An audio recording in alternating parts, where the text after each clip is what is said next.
Hello learners, welcome to our course Tribal Entrepreneurship and Economics, and in this fourth module we are dealing with the SWOT analysis related tribal entrepreneurship. This is lecture second of this module and let me deep dive into it. Before that, let me understand what we have studied till now. Before that, in module 3 we have studied that how the managerial approaches and entrepreneurial approaches can help a tribal entrepreneur. Not only this, how the best of both of these approaches can be incorporated for better tribal entrepreneurship practices and benefit from that. Then we have identified that there is one idea of managerial entrepreneurship which can be applied in the tribal entrepreneurship as well, so that some parts of the managerial activities and the other part of the entrepreneurial activity can be blended and it could be best used for the tribal entrepreneurs. Now, let us see that what is SWOT analysis here and how we can develop a SWOT analysis for a tribal entrepreneurship. Many of you students might be knowing that SWOT actually stands for strength, weakness, opportunities and threats. If you see the diagram, the SWOT analysis is one term coined by the management to identify two of its internal factors, primarily known as strength and weaknesses, and two of the external components or elements, popularly known as opportunities and threats, to identify for their business and to scale their business accordingly. For example, a business looks for the strength, which is their core belief, which is their core benefit from which they can reap the better benefits.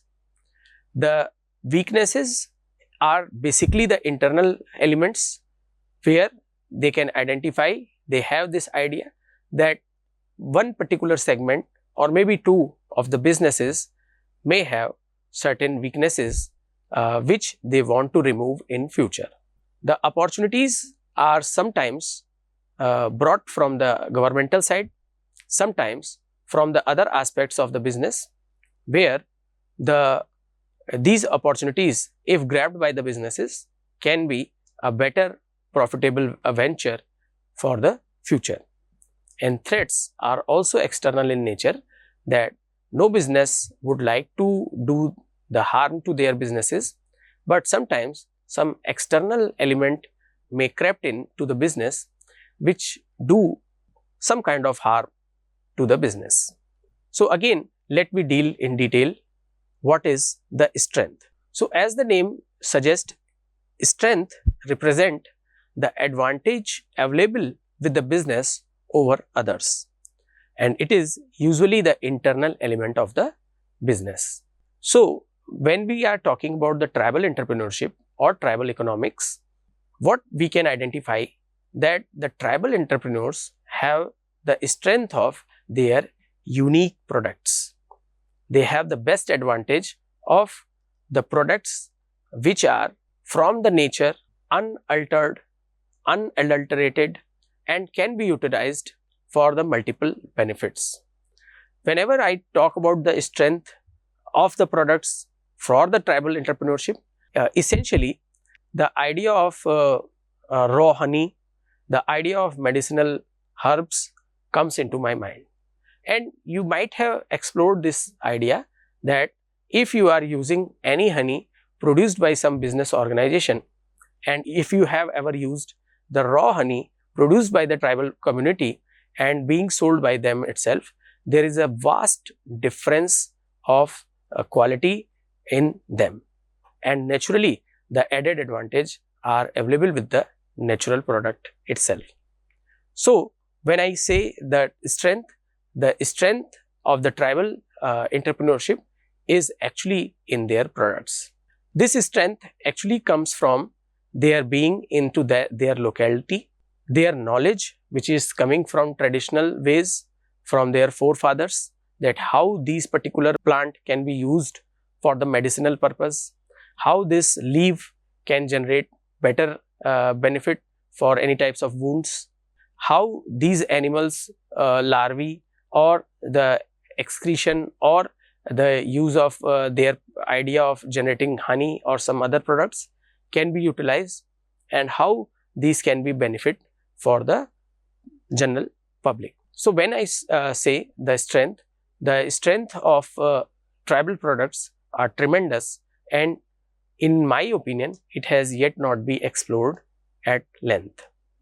When we talk about the weakness is another internal element, which is those business disadvantages than other businesses. Or simple words, we can say that the weakness means the tribal entrepreneurship, the tribal business might be doing that business and some other groups are also there, but the tribal business may have certain types of disadvantage. Here, if we talk about the disadvantages, the primary disadvantage which comes in my mind about the tribal entrepreneurship is of having the planning not in the pen and paper but in their mind, or maybe sometimes the lack of planning at all.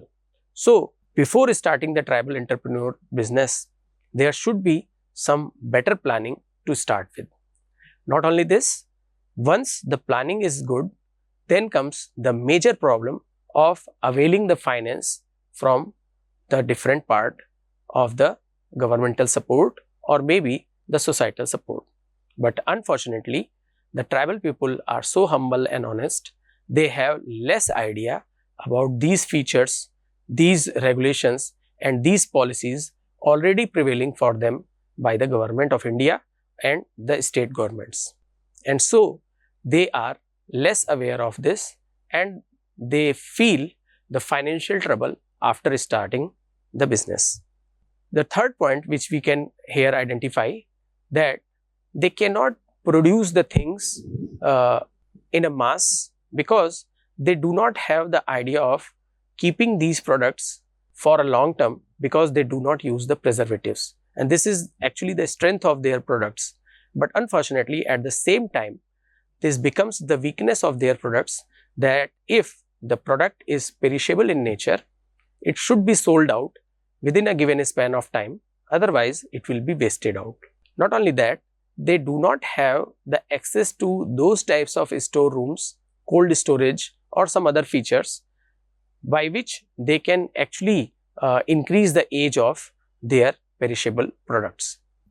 But for this only, the people actually look forward for the tribal products. So, in the weakness point of view, we can say that the planning is one part, the finance is another part, storing is the third part, and sometimes the labor problems are also some of the aspects which are fourth at the number. The reason is that the tribal people actually work in a family or in a clan, and they do not have the habit of working on a regular basis or on a punctuality basis. They work for their happiness, they work for their livelihood only, and they may not work for some of the days if they do not feel so. So, developing a very loyal and responsible labor may also be a weakness in the tribal economics. From the opportunities point of view, the opportunities are those external set of elements which provide business the avenues where the business can get benefits from.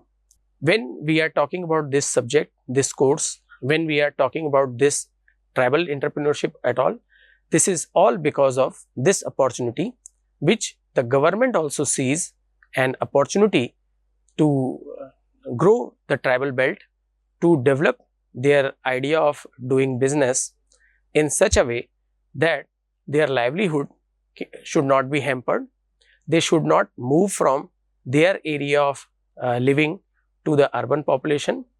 They should not be hampering their traditional knowledge, and at the same time, they are producing those products and services through their traditional way only to encourage these types of productions and the sale of quality material to the general public. So, naturally, these are the opportunities with the tribal population to develop the products in their vicinity, with their methods, with their idea, and selling them to the nearby society.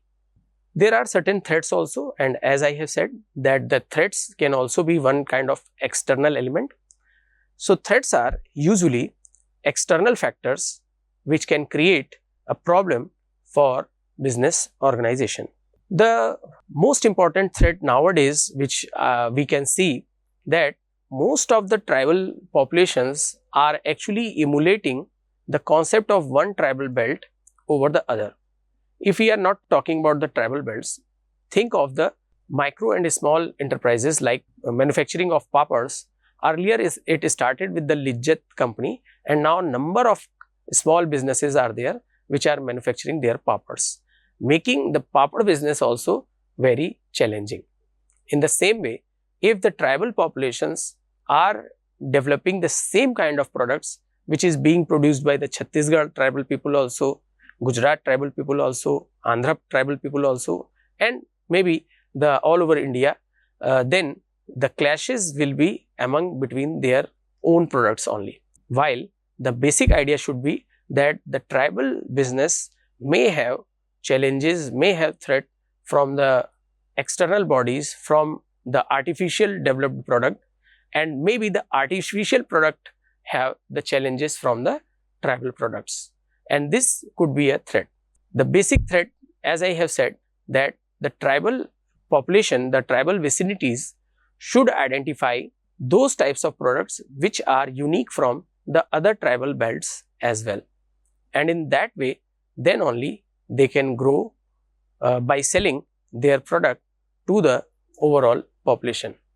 If their products are in such a way that they are competing to each other, naturally they are cutting down their own businesses, they are cutting down their own profit, and this may be a threat at large. So, as I have said, the SWOT analysis for tribal entrepreneurship is important, where the tribal population, the tribal entrepreneur need to identify that on which type of product they can be very much in strength, which may bring the uniqueness and quality all over the world. The weaknesses, so from the weaknesses point, if it is a financial kind of weakness, there should be some agency, there should be some NGOs, there should be some people who can give them the idea that the businesses, particularly the tribal businesses, can get the financial help from the government, and there are a number of agencies to help in them, and on the basis of that, these weaknesses can be avoided. Opportunities, there is still a vast level of market available where the businesses, the tribal businesses can grow their benefits. But still, even when we were seeing the example of C-Mart, when we were seeing the example of Dang district, we have identified that their products are limited to their locality or maybe their state only. And if this could be explored at least to the Indian territories or moreover to the number of states, then it will be a profitable business for the tribal entrepreneurship. Not only this, the opportunity is also that the producing the product at a scale. When we are talking about at a scale, it means that the product is not as much abundantly available, but product is available as per the demand. And so, the customer will not run out to the other organizations, and they will always be seeking of the products from their own tribal entrepreneur aspect. So, this is an opportunity which the tribal belt should enrich with the help of certain help from the government, certain help from the non-governmental organization, and certain help by developing their own knowledge and education among their population. And from the point of view of threat, as I have said, they should be dealing with those types of products and services which should be different or maybe unique in aspect. Maybe the product is same, but because of the different use of flora and fauna, because of the different use of the fragrances, they can get the benefit of it. In this way, they can do the SWOT analysis of their businesses and they can develop their own tribal entrepreneurship. Thank you for now. We will meet again in the next module.